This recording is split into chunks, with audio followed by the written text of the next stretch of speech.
बच्चों, अगला उदाहरण हम लोग लेते हैं। एक वाक्य लेते हैं, धीरे धीरे कुछ हमारे तरफ आ गए। अब इस वाक्य में पहला पद है धीरे धीरे। अब धीरे धीरे देखेंगे कि यह क्या कौन सा पद है। धीरे धीरे क्रिया विशेषण पद है और यह अव्यय के अंतर्गत आता है। सबसे पहले हम लिखेंगे अव्यय। क्रिया विशेषण है और क्रिया विशेषण में कौन सा क्रिया विशेषण है? रीतिवाचक क्रिया विशेषण है, जो आ गए क्रिया की रीति संबंधी विशेषता बता रहा है कि कैसे आ गए, धीरे धीरे आ गए। अगला सब पद है कुछ। कुछ यह कुछ लोग, तो यह लोगों की विशेषता बतला रहा है। कुछ लोग माने लोगों को हम गिन सकते हैं, इसलिए संख्यावाची विशेषण है। लेकिन संख्यावाचक विशेषण में अनिश्चित संख्यावाचक विशेषण है।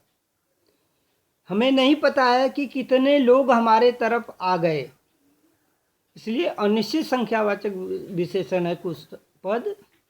यह पुल्लिंग है, बहुवचन में है, लोग विशेष का यह विशेषण है। अगला पद है लोग। ढेर सारे लोगों का द्योतक है, तो यह संज्ञा पद है। जातिवाचक संज्ञा, पूरी जाति का बोध करा रहा है, इसलिए जातिवाचक संज्ञा हो गया। पुल्लिंग है, बहुवचन में प्रयुक्त हुआ है और आ गए क्रिया का यह कर्ता है, इसलिए इसमें कर्ता कारक है और इसकी क्रिया है आ गए, तो आ गए क्रिया का यह कर्ता है। अगला पद है हमारी। और हमारा हमारी ये क्या है? यह उत्तम पुरुषवाचक मैं और हम का रूप है।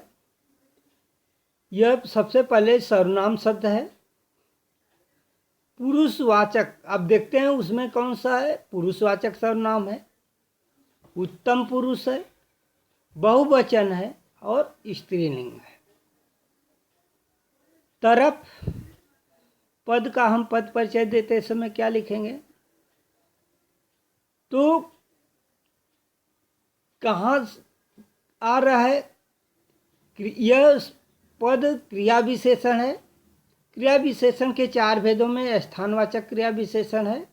आ गए क्रिया की स्थान संबंधी विशेषता को बता रहा है, इसलिए क्रिया के स्थान संबंधी विशेषता का बोधक है, इसका उल्लेख करते हैं।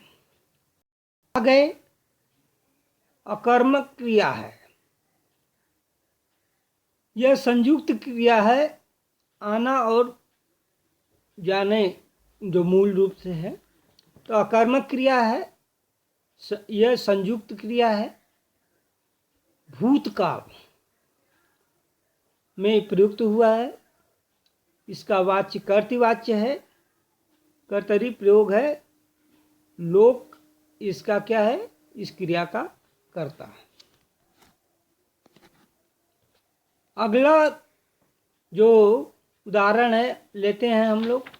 लंका के राजा रावण ने सीता को चुराया। लंका के पहला पद है। इसका पद परिचय देते समय सबसे पहले लंका, लंका क्या है? एक देश का नाम है, इसलिए संज्ञा है। किसी एक देश का द्योतक कर रहा है, इसलिए व्यक्तिवाचक संज्ञा है। देशों के नाम प्रायः पुल्लिंग होते हैं, इसलिए यह पुल्लिंग है। एक वचन है और के का के की जो कारक चिन्ह होता है वो संबंध कारक होता है, इसलिए यह संबंध कारक है।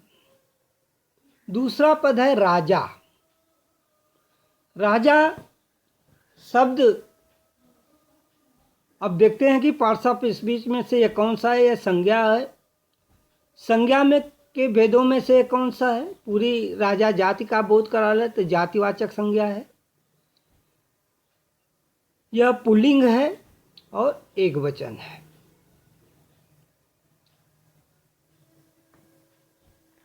यह अगला पद है रावण ने। रावण एक व्यक्ति का नाम है इसलिए संज्ञा है। एक ही व्यक्ति है इसलिए व्यक्तिवाचक संज्ञा है। पुल्लिंग के रूप में प्रयुक्त हुआ है रावण। यह एक वचन है। कर्ता कारक है। चुराया है, चुराया क्रिया का यह कर्ता है। सीता को, अब सीता भी नाम है तो व्यक्ति का नाम है इसलिए यह संज्ञा है।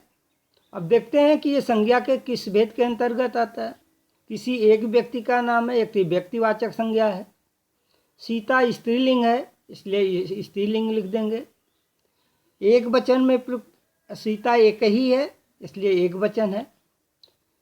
को इसके से सीता को कर्म कारक का चिन्ह है इसलिए इसमें कर्म कारक है, इसको उल्लेख करेंगे। और चुराया क्रिया का यह कर्म है, कर्म के रूप में यह प्रयुक्त हुआ है वाक्य में इसलिए चुराया क्रिया का यह कर्म है। अब अगला पद हम लेते हैं चुराया। चुराया क्रिया है, क्रिया में कर्म लगा हुआ है क्योंकि यह किसको चुराया? सीता को चुराया इसलिए यह सकर्मक क्रिया है। इसका जो लिंग है वह भूतकाल में, जो भूतकाल है, यह काल जो है वह भूतकाल है। लिंग पुल्लिंग है, एक वचन है। रावण कर्ता की क्रिया है और पूरा का पूरा जो वाक्य है, जो क्रिया है, वह कर्तृवाच्य में प्रयुक्त हुई है। धन्यवाद।